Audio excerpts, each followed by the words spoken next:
Shalom, selamat pagi. Perkenalkan, nama saya Dewi Turingkala, kelas A, Prodik TAK. Di sini saya akan menjelaskan perjalanan Paulus yang pertama dan kedua.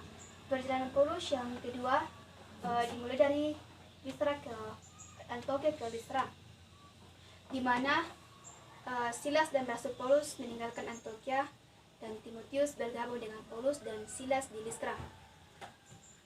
Dari Listra ke Troas, di situ adanya penglihatan Rasul Paulus yang isinya yaitu bahwa ada orang dari Mekania yang berdiri dan menyuruh Rasul Paulus untuk menyeberang karena butuhnya pertolongan. Dari Troas ke Filipi, dan ketika Rasul Paulus berada di Filipi dan bertemu dengan Lydia dan percaya kepada Tuhan dan menahan Rasul Paulus untuk tinggal di rumahnya bersama keluarganya.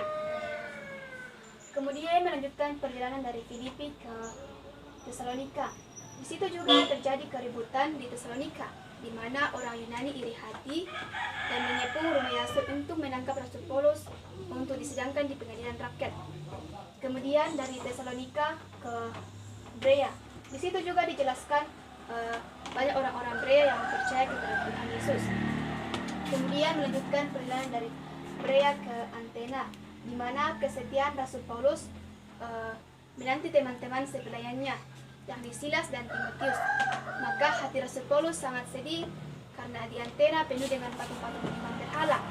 Kemudian melanjutkan perjalanan dari Athena ke Korintus. Di situ juga terjadi keributan antara orang Yunani menyerbu Sostenes, kepala rumah ibadah, lalu memukulinya di depan pengadilan, tetapi hakim yang bernama Galio tidak menghiraukan. Kemudian dilanjutkan perjalanan dari Korintus ke Efesus,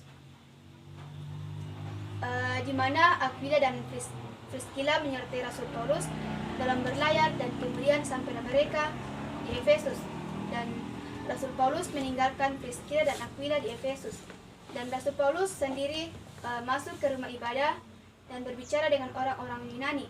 Kemudian melanjutkan perjalanan dari Efesus ke Yerusalem, di mana Rasul Paulus bertolak dari Efesus ke Kaisar dan berlayar menuju dan kemudian Yerusalem. Kemudian melanjutkan perjalanan dari Yerusalem ke Athena. Dan setelah sampai berdarat, ia memberi salam kepada jemaat dan percaya kepada Tuhan, yang adalah hasil pelayanan karena Rasul Paulus sangat mencintai jiwa-jiwa dan mengasihi Tuhan dan menghargai panggilan dari Tuhan. Sekian penjelasan saya dari perjalanan Paulus yang kedua. Sekian dan terima kasih.